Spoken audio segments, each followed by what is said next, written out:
First, I'd like to Tisha gathering, and we do this every year, but I think we have to thank the Rabbanu Shalom. Last year we couldn't meet in person, and shouldn't forget that even the ability to get together to discuss the Torah was something which was denied to us, and therefore we have to appreciate it. It's a big schus. It's just being able to sit together and learn and talk.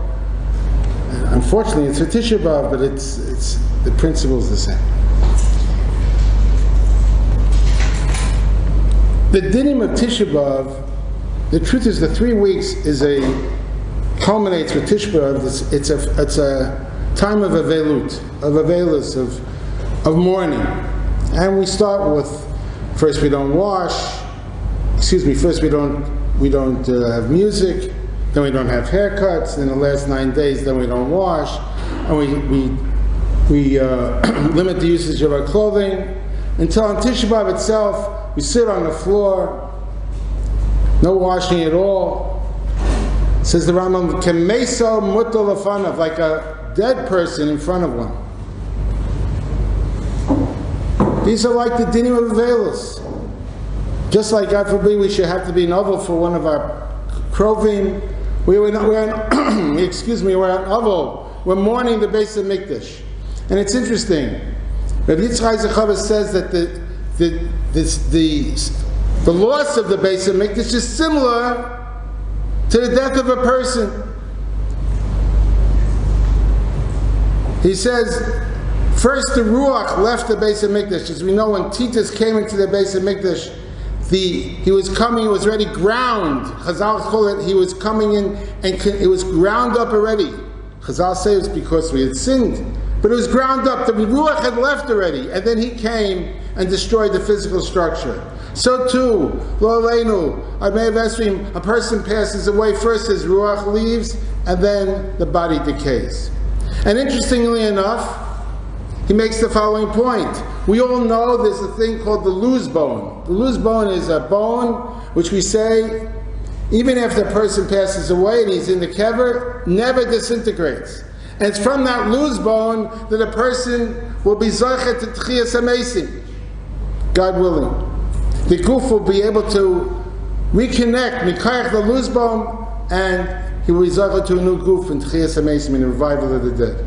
Says similarly, we understand that the Beis Hamikdash unfortunately is gone, but it will be rebuilt.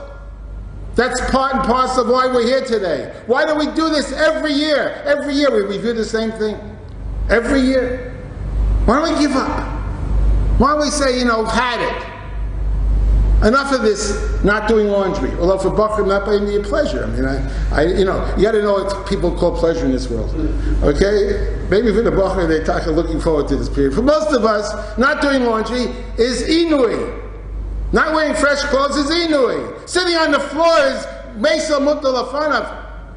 Whose Teretz says we're not Makabel Tanchumi, we're not Makabel that somebody can tell us is going to be good. You know why Yaakov Avinu did not accept Tanchumim on Yosef? Because Yosef is still alive. The Beis Hamikdash is Chai v'Kayam, but it's hidden. It's hidden. It's underneath. It's buried. It's buried. It's not Begilui, it's Bekoyach. It's going to be built in its glory, and we have a full faith that's going to happen, just like Tchiyas Hamesim. But there's something about the Avelis today which is different perhaps than the Avelis we have for our loved ones. Because Chazal say, the famous Chazal we all know, Kol Dor, Shlo Nivda Beis HaMikdash B'Yamav Malav Akasav Kilu Hu Chirivo. If the Beis HaMikdash was not rebuilt, it's as if we destroyed it. That means it's our responsibility. The Meforshim say that the people of the second Beis Hamikdash were more culpable than the first. The first people, the Gemara says in Yuma, they had bitachon. They were samech on their bitachon that the Beis Hamikdash would not be destroyed. They were wrong. The second Beis Hamikdash, the people of the second Beis Hamikdash should have understood it's a possibility, and they could have done tshuva. So when we know that it's gone and we need to rebuild it, it puts a very, very heavy burden on who we are and what we need to do. We are crying. And I heard an unbelievable word from a Rav that my wife heard this year. I don't know his name. We say one of the Pismonim, not Pismon, in the Eichel, in the Kinos.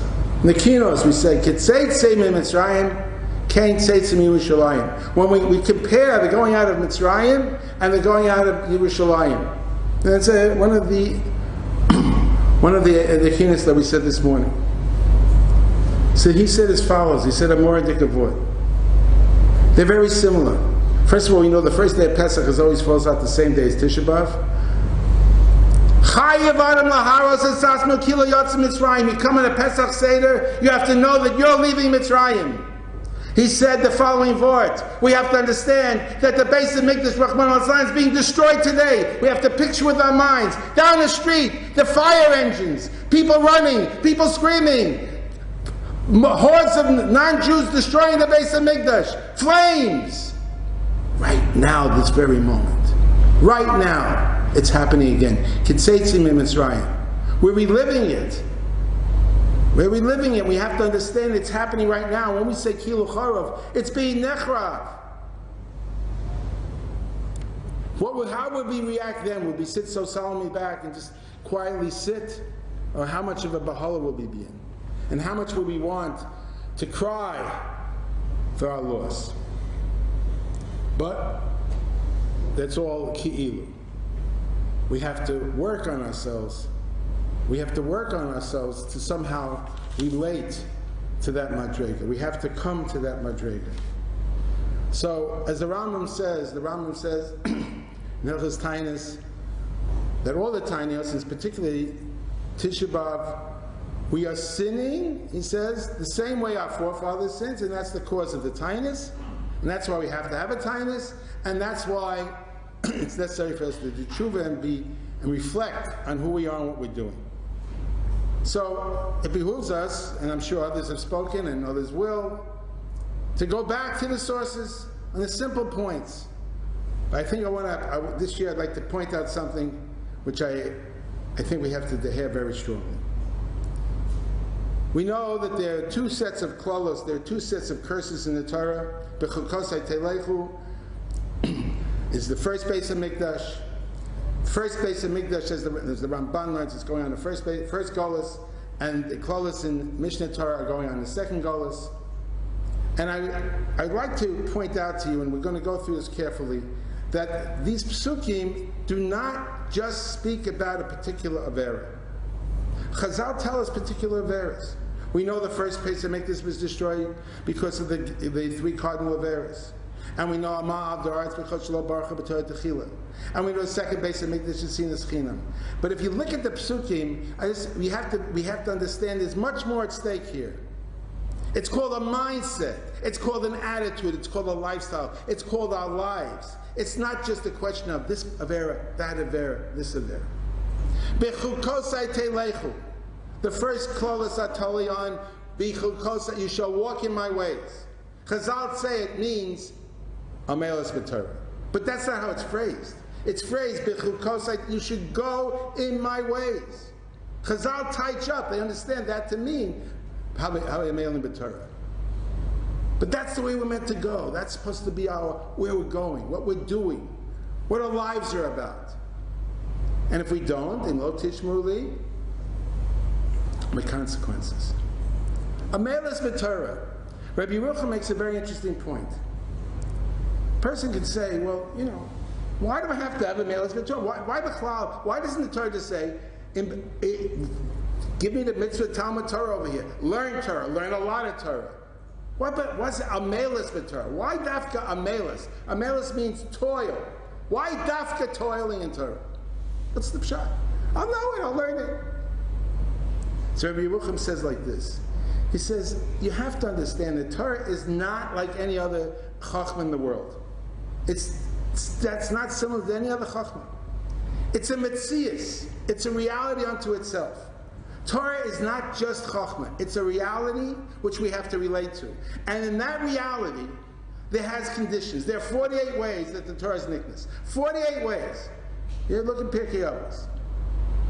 Well, one of the Tanayim, the conditions for learning and understanding and acquiring Torah is Amelas. You can't learn Torah sitting around drinking pina colada.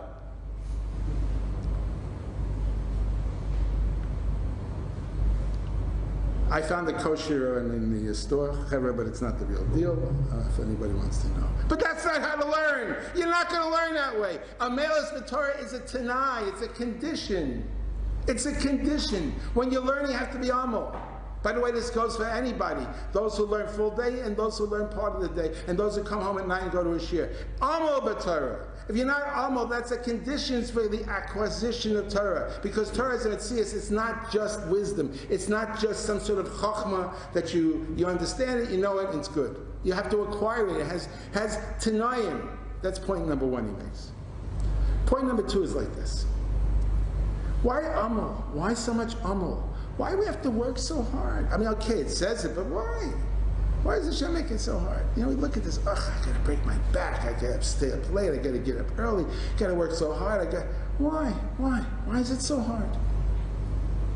You know, I'd like to remind the people here listening, and anybody who might be listening elsewhere, you know, Rav Aaron Kotler was a god of a Torah. One of my rabbis, should be well. Rav Moshe Karbach said over, he would learn by him. He said, the Rav Aaron used to be Mekana, beginning Bachram. He says, beginning Bachram, sit down and they're learning before 10 minutes is up, they're screaming and they're yelling and they're sweating. He says, for me to get into that level of males, I have to go so much deeper into the sugya. Amal b'Torah, but why? Why does it have to be so much amal? Why? So it's a condition. Why does Hashem make that condition? So Yerucham said like this. Imagine, it's a Moradika mashal, Chaver. This is a beautiful mashal. You know, you're going along, you know, his mashal is with a wagon, with a car. You're going along, you see a wagon, and it's upside down. The wheels are pointing up, the carriage is pointing down, the whole thing's in the mud. You say, what's going on over here? What is this? What is this mess? Then, you know, somebody, you know, the tow truck comes along, you know, flips it up, and then it's got wheels on the bottom, it's got a carriage, and you can run with it, you go with it. There it's, when you first looked at it, you didn't know what you're looking at. It was upside down. When you see the thing the way it's meant to be, it makes a lot of sense. The goof is created to carry the burden of the neshama. That is what the goof is for. The goof is here. Our bodies are here not to have a good time. I'm sorry, Chaver. Maybe you didn't want to come to the shmuz. If I would have said that, you would have, you didn't have to hear it. Sorry. Little secret. The goof is not here to serve the neshama. That is its purpose. It houses the neshama. That is its purpose. It has to carry the burden of the neshama. That's what it's here for. Adam la'amal yulad. A man was created to work. So the ultimate work, the ultimate burden is the burden of Torah. The Gemara says you can have the burden of malacha, working, physical working, the burden of sicha, which can be speaking or tefillah. But Adam la'amal yulad, that's the purpose of the goof. The goof is here for that reason. So if we have to be amal with our bodies, say, oh, it's so shver, that's what it's about. You look at a chair, and it's carrying it. You're sitting on chairs now. Yeah, the chair's holding you. Why is it so difficult for the chair? What's with the chair? That's what it's here for. That was the person who built the chair. We bought the chairs for you to sit on. That's what they're here for. That's what they're here for. The goof is here to serve the neshama. That's what its purpose is. So if we have Adam la'amal yulad, that's what our lives are about. Work. We have to know what the right work is. And the right work is either amal malacha, amal sicha, or amal Torah. Amal malacha, by the way, doesn't mean stam working for working's sake. Says the Chavetz Chaim, mishkach hasavan. Yafet Torah and derech eretz, megiya shneim mishkach hasavan. By working in both of them, you'll kill yourself from sin. Amal sicha is either tefillah or emotion, with talking, or it's amal Torah. But that's it. We're talking meant to work. We're supposed to be tired. We're supposed to make effort to serve the Rebbeinu Shalom. That's what it's all about. And you know, we look at B'chol Chasi Teleich, where you say, wow, if you learn Torah and you do my mitzvahs, you're going to get Geshamim B'ita. You're going to get rain in its time. And if you don't, God forbid, the opposite will be true. I don't know. Chevra, I skipped 8th grade. But I know they didn't teach this in my 8th grade either. I don't know, it wasn't mentioned. I did learn about the cycle of the rain. I mean, we all, either you learned it or you were skipping class when they were teaching it. But there's this cycle of the rain, you know. Doesn't mention anything about Bechul Kosei Telechu. I'm sorry, it doesn't mention it. Teretz says, Rabbi Yochanan says as follows: that is the teva of the world. Really, it's supposed to be very simple. Bechul Kosei Telechu, bracha. What gets in the way?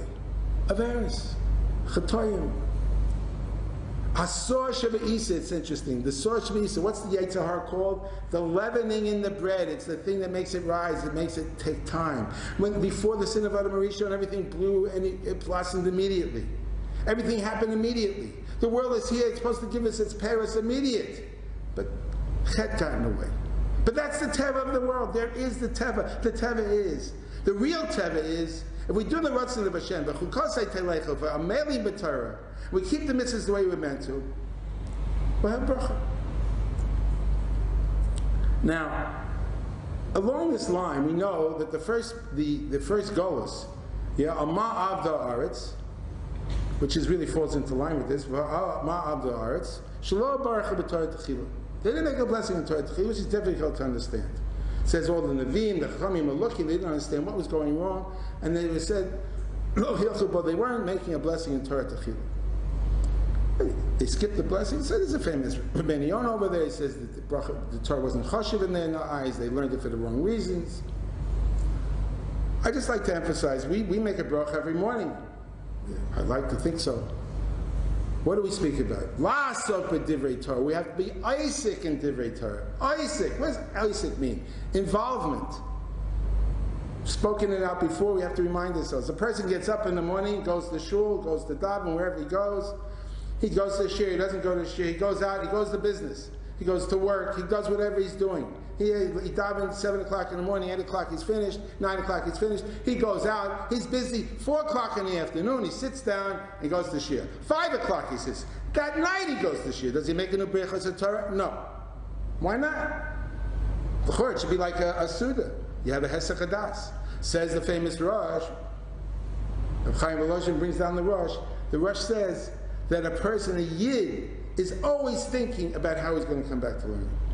It's on his mind. So when he has a free moment, he's going to come back to learn. So even though he's left and he's doing other things, but he's coming back, he's on his way back. That's what our mind, that's what it means, Bechul Kosei Telechu. If I ask you, what's going on in your life? What's going on? For us in the yeshiva, it's Baba Basra. The next month will be Baba Kam. That's what's going on. And for the man who's learning Daf Yomi, he should quote for me from Yuma or Sukkah.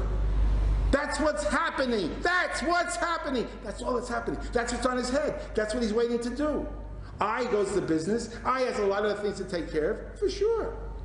But his mind is just waiting. He's in the top of his head is roaming the idea, I'm going back to my Seder. I'm going back to the Sukkah. I'm going back to my Rebbe who's going to teach me something. That's what it means, la'asok b'divrei Torah. And what's the other part of bracha? Then you say, "B'asher bacha b'anu mikolam yinasan lanos Torah." So He gave it. He chose us. The Torah is a gift. It's a gift.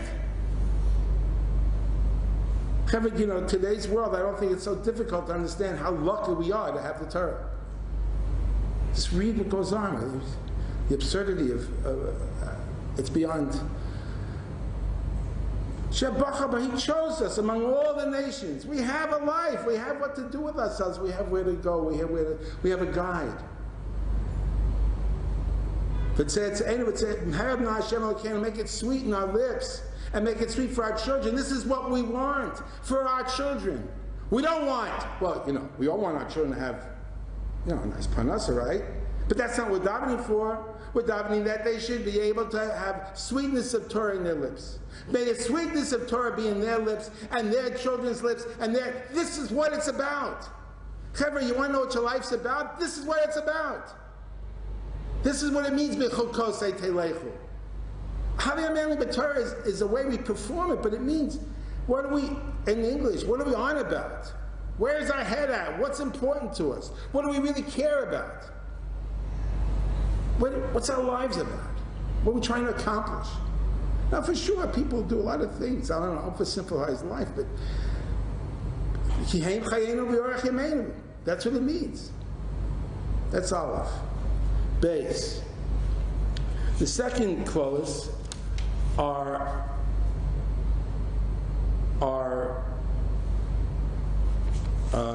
in Sefer Devarim, and the Iker Pasuk is Tachas Asher Lo Avadata Hashem Elokecha Tachas Asher Lo Avadata Hashem Elokecha Mituv Leib Mirov Kol B'Simcha B'Tuv Leib Mirov Kol. You didn't serve a Kodesh Baruch Hu B'Simcha B'Tuv Leib, with a good heart, Mirov Kol. Now it's been bothering me. Now this is the second base of Mikdash.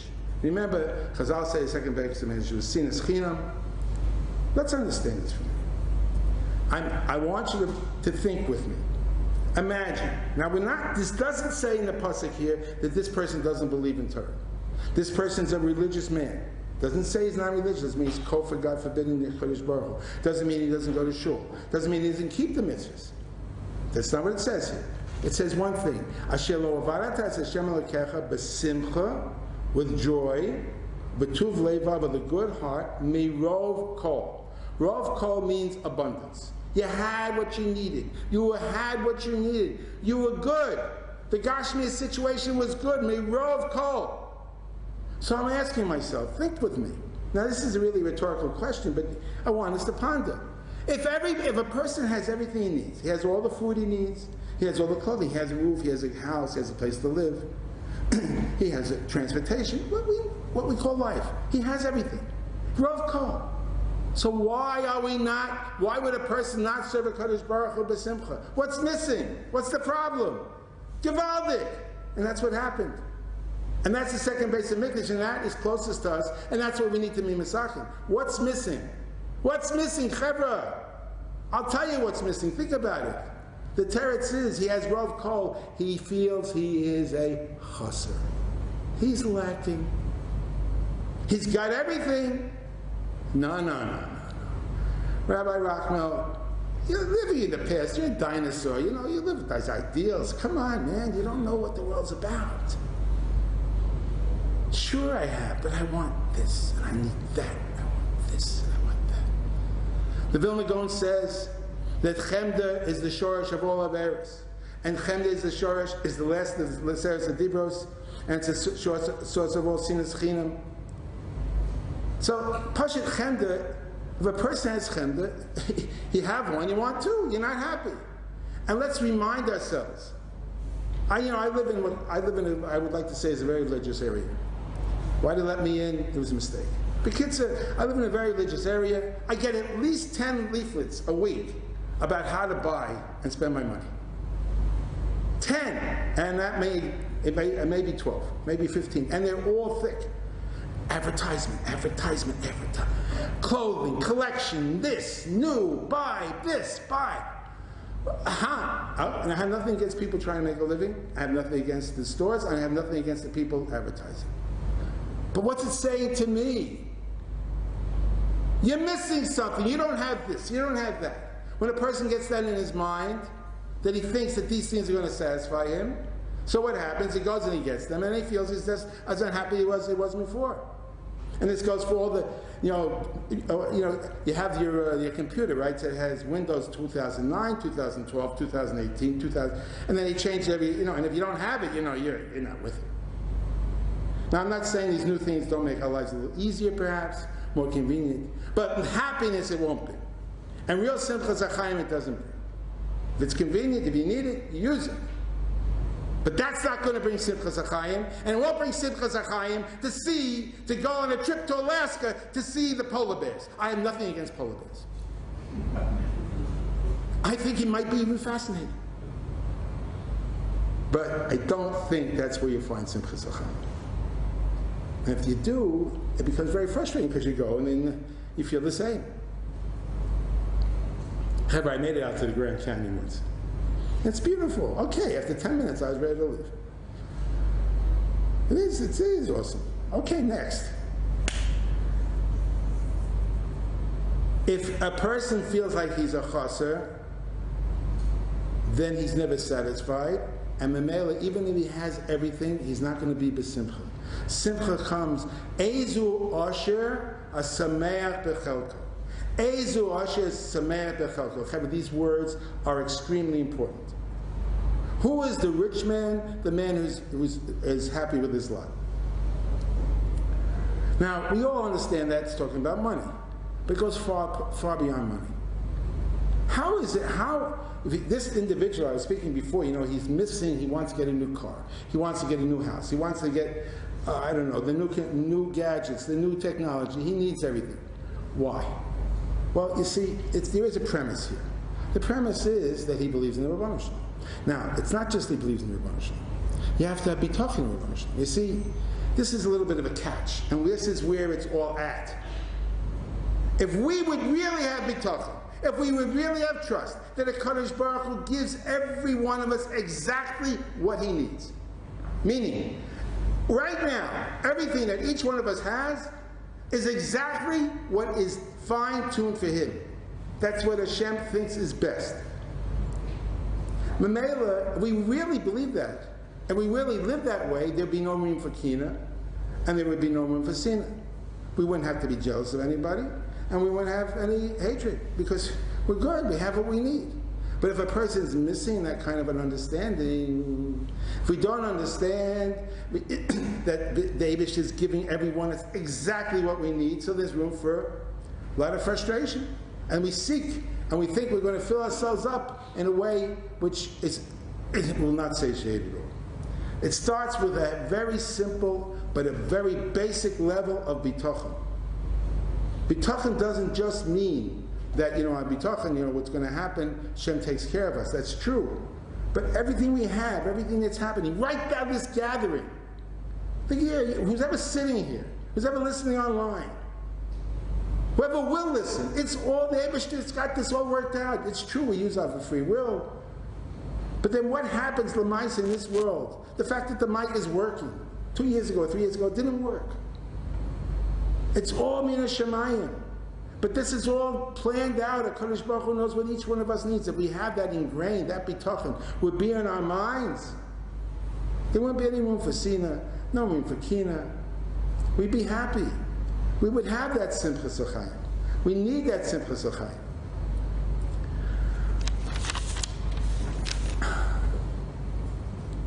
I'd like to tell you a story. This story is unbelievable. I hope it helps. This story is about the Brisker Rav. It's brought down in the Sefer from Rav Shlomo Lawrence Itzal, about the Brisker Rav Itzal. Brisker Rav was it's set in a certain context, which is really not our point, but I will tell you afterwards. The Brisker Rav, somebody came into him, fellow in the town, says, Rabbi, I want you to help me. My mother, who's elderly at this point, lives in a different place, and she refuses to come live here. I want her to come here. I'll put her up. I'll give her a place to live, etc. But I can't go to where she lives all the time. My parnasa, etc. gets in the way. I just can't travel there. And she refuses to leave. She won't come. And I want to be Makayim Mitzvahs Kibbut Avim the way it's meant to be done. Could you help me? And he said, maybe the Brisker Rav, the rabbi speaks to her, she'll listen. So the Brisker Rav thought about it, he heard the details, says, I think you got a point. When she comes in, both of you should come in and visit me, and we'll see what we can do. Kachava, sometime later, the woman came, she's an elderly lady. So she comes in with her son, and the Brisker Rav says, Madam, his son wants to take care of you. It's good for you, Gashmias. It's good for his Ruchnias. Come here and live with him. There's no reason for you to stay in the town where you're in. So she says to him, Rav, you can tell me to do anything. I'm not leaving where I'm coming from. Sorry, that I won't do. I can't. I cannot leave. So he says, Madam, why can't you leave? So he says, Rabbi, it's like this. My grandparents. Listen to this story. This is not, by the way, this is not from the Talmud. This is written about people who lived 100 years ago. Okay? Got that? 100 years ago. 150, 120 years ago. My grandparents were older. My grandparents were very poor. And in those days where they lived, my grandfather could never afford an esrog. So they said, let's save up for an esrog. So they put their pennies. You got to picture this. Anytime they had an extra penny, they threw their little money into a jar, cookie jar. They're saving up for an esrog. That one day he should be able to have his own esrog. That's how poor they were. And that was not uncommon in those days.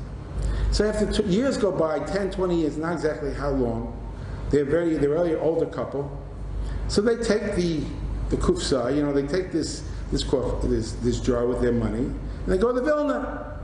They go into a soiche, and they put it on a table. He said, we'd like to buy an esrog.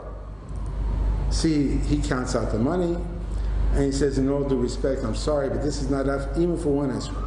But you saved up, okay, this is a lifetime of savings. Yeah, it's not enough for one esrog. Obviously, they're very poor. So they were not happy with that. So listen to this conversation. So the wife says to the husband, he says, we're already old. I got an idea. Let's sell the house. I will live in a rented room in town. We don't need the house now, we're older people. And we can use the money from the house to buy an esrog. This is a true story. We'll use the money from a house. Now obviously the house was not, Boardwalk Park Place. Yeah, whatever. It was a house. They lived there the whole life. Sell it, and we'll have enough money for an esrog. So he said, yeah, that's a good idea. And the kachava, they went and they sold the house. Got to picture these people. They sold their house. Now they have money. Now, again, how much money they got from the house is not clear from the story. But obviously it was a sum of money. And they go back to the soiche, and this time they have a lot of money with them. The soiche goes, this kind of money. Not only can I buy you an esrog, I can get you the best esrog that ever was. I'm going to get you the best. The best from the best. And he goes and he shops, he goes on his, wherever he used to buy his esrogim, and he comes back with the most mahuda dikkat esrog, which cost a fortune, right? And they gave him the money. So they go back to their rented flat. So the whole town heard that he's got this beautiful esrog. This is a true story. Everyone heard, they're all excited about this beautiful esrog. So everyone's coming in there to see the esrog. And he's sitting in another room, and his wife is showing the esrog. Lo and behold, bam! It falls on the floor. And the pitum fell off. And that makes it possible. The wife fainted. Okay, she gets up. What am I going to do? Again, who possible is not clear, but it's possible. So she can't. She doesn't know how to approach her husband. Finally, she hems in her house. She goes in. She starts telling him stories. The key, to break it to him slow. So he catches on and says, "Wait, Rabbi, why you tell me these stories? What, did someone get hurt? What are you trying to say to me?" So she tells him the esrog is possible. It fell. He gets up. He says two things. One, he said in Yiddish to the effect that if I don't have, I'm potter. And two, the same Hashem who commanded me to take an esrog commanded me not to get angry. That's the story. So she, the granddaughter of these people, said, I have to stay in this town because I walk by that house and I see what my grandparents did for a mitzvah. It gives me a chizuk and keeps me going. I can't leave town. That's the story. Now the Brisker Rav used it for his purposes to show that, when you've done everything you can, there's nothing more you can do, you keep moving. But this was a Yid, we don't even know his name. Right here in this room, it's not even written his name. He's not in the books. This is a Yid, stays up his whole life to buy, cannot buy, sells his house, and then the thing goes puzzle, and does not get angry, number one. Number two, they didn't get divorced. He didn't have a nervous breakdown. He didn't go to his local psychologist and give him parnasa for about 3 years.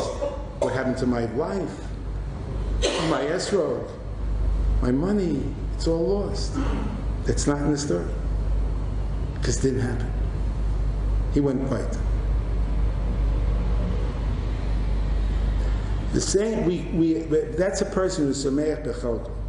He understands, he's in this world with a Kodesh Baruch Hu. Obviously, Yesrog was not thrown on the floor, it broke by accident. It's a very big thing, it's a very big loss. To lose all one's house money and everything, it's huge. But these are people living in a different perspective. They're saving up their whole life for an esrog. They're here to serve their Rebbeinu Shalom. That's what they're here for. If that's where we're faced, if that's the way we look at life, life has a different picture. And in that regard, I like to just speak, but saying that excuse me, Yeshivat Ohr Somayach bechelko, I think we have to. I'd just like to make a word about nisuin, marriage. Now, many of you are single here, many are married. People listening may be married. Today's generation seems to be plagued.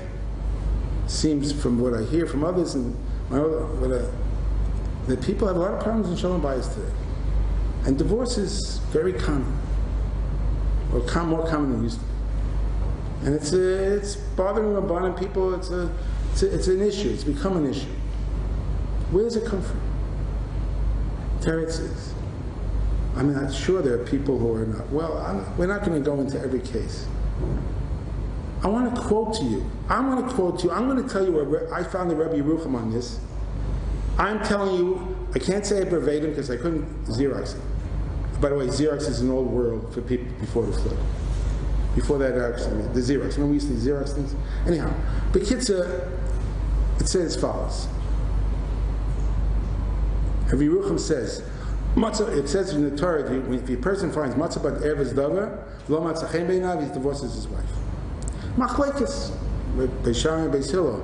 Beis Shammai says matzah erves davar means literal. She was involved in something which is suspicious, that she was some sort of reason that she committed adultery or whatever, something like that. Beis Shammai, Beis Hillel says, well, she just displeased him. She burnt his toast. Says the Rabbi Yerucham, then it's not a mitzvah to divorce, it's allowed. A mitzvah, but Beis Hillel would be agreed. If you found matzah, if you found erves davar, then for sure you'd have to divorce her. Says Rabbi Yerucham, the pshat is that it says in the Torah that because he found erves davar, then she shouldn't find favor in your eyes. The Torah is telling you to divorce this woman. Because if there's erves davar, if she's like a chaver ra, if unfortunately there's evil, there's ra, there's sin of a very particular nature, don't stay with her, you have to get rid of her. That's what the Torah said. Says Rabbi Yerucham, that's the Veld thinks that the reason why people get divorced is because they argue with one another. I'm telling you what he says. He says if they argue with one another, even 1,000 times they get angry. So what? Work on your midas, he says. I'm telling you what he writes. This is a man who lived, he was nifter in 1933. This is not from who knows where. Work on your midas, he says. That's not a reason to get divorced. Oh boy. The reason to get divorced is, God forbid, there's an erves davar. You shouldn't. He says, dafka, the time the Torah tells you to get divorced is when you're dafka getting along, but the Torah is afraid you're going to like her anyhow, even though there's something wrong halachically. Can you hear this? Who is he writing for? This is like prehistoric. Well, I'll tell you why. We ever hear of Avraham Feldman? He should be Bob Chaim Chaim. Avraham Feldman he used to be Rebbe here in Yeshiva. Rosh Yeshiva here. He's not Rosh Yeshiva in Israel. Why don't you read his book, Torah Kettle and the Bird? Torah is a midas. He writes it. Marriage is a midas factory. Work on your midas. What is marriage? Why are we married? Why are we married? The Torah says people think we're married for another reason. Just like that people don't have. They don't think their chelik is right. We all think, and married people in particular sometimes, think there's another script. There's some other script. There's another script. This is not what it's about. They're supposed to be over there. It's happening, but this is not it. This is not what it's about. Yeah, Rabbi Sinclair always says, life doesn't have a dress rehearsal. This is what it's about. This is what it's about. Yes! And behold, that is what, unless God forbid a person is not under very extreme circumstances, this is what the Abish sent you. You chose her. This is your life. These are your children. You work with it. Work on it. Improve it. No, you work it, it doesn't fit. All the garbage that people write today in the paper doesn't fit with me. I can't, it doesn't feel right. Oh, this is such rubbish, because they don't believe in the Kadosh Baruch Hu. They don't believe in the Kadosh Baruch Hu. We do believe in the Kadosh Baruch Hu. Believe that the Kadosh Baruch Hu sends us on mate. We believe that we're doing a purpose here. We're trying to make generations of God-fearing Yidden. We're producing children in the world. It's an outdated thing, children. You ever hear children? We still believe in children. But we're having children. We believe in having children. Unbelievable. Such a chiddush.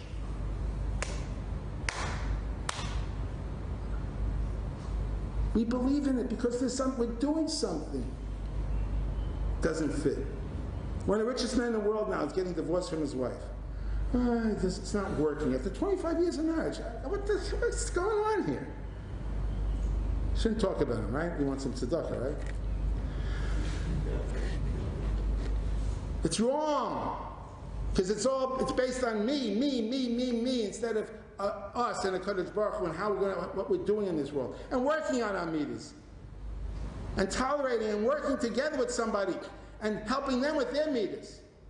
And bringing up children in a healthy way. We need Simchas HaChaim. If there's no Simchas HaChaim, we have nothing. I want to tell you another story.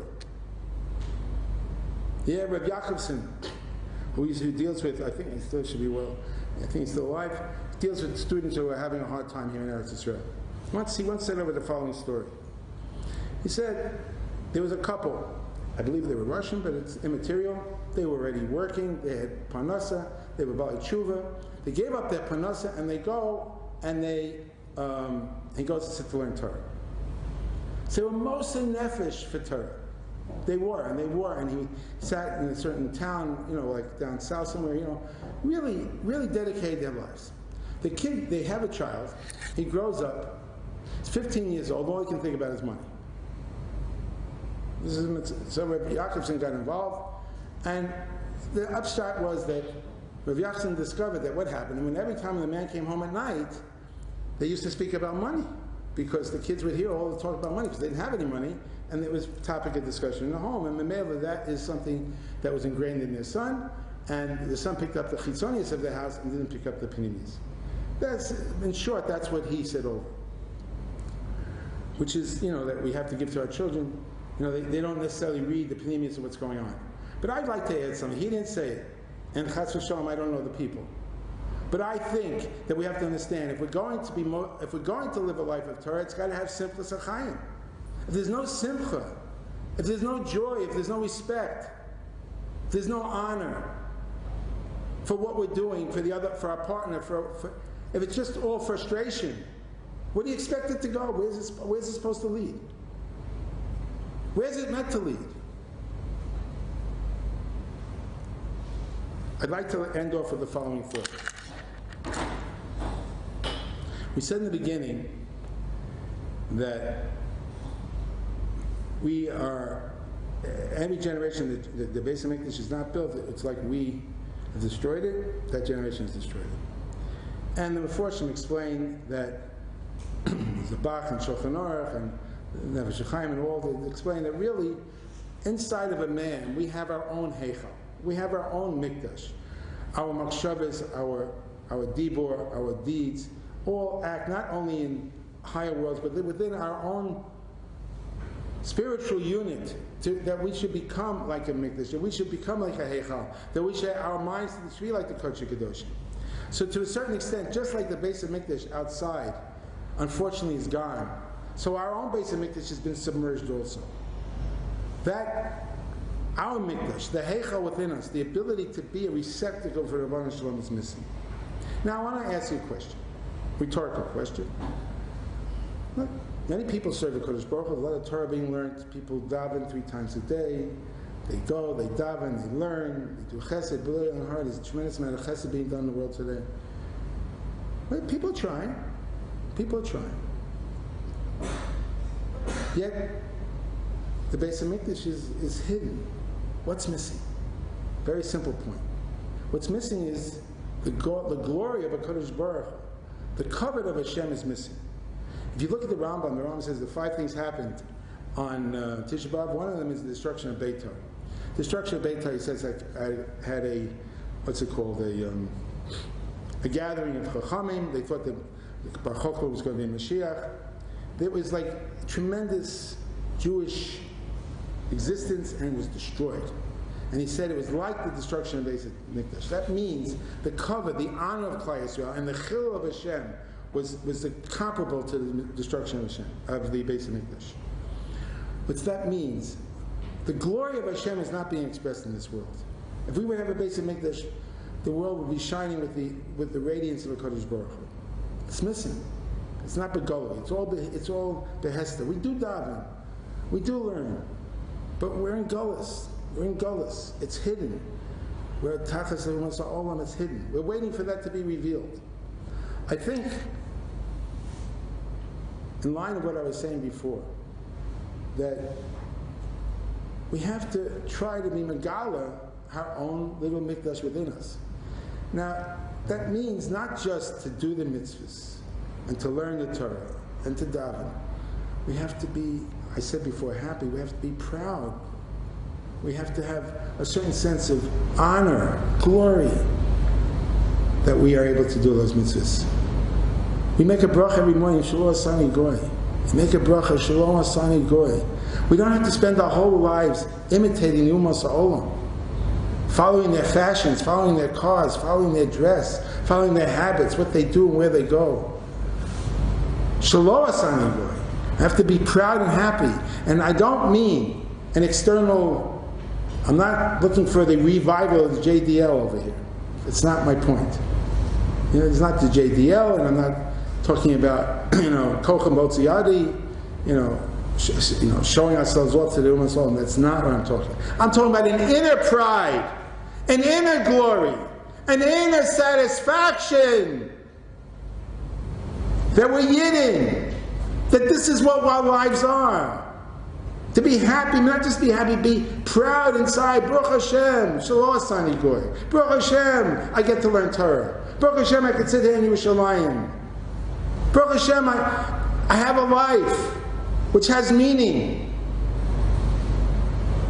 Take that, internalize it, the mitzvahs that you do, and be proud and happy that you're among the Jewish people. You came from somewhere and you're going somewhere. Be'ez Hashem, I think with that type of a renewal of pride, of inner pride, of inner happiness, of satisfaction in serving the Rebbeinu Shalom, will take a little bit of a step further in rebuilding the Beis Hamikdash. Amen.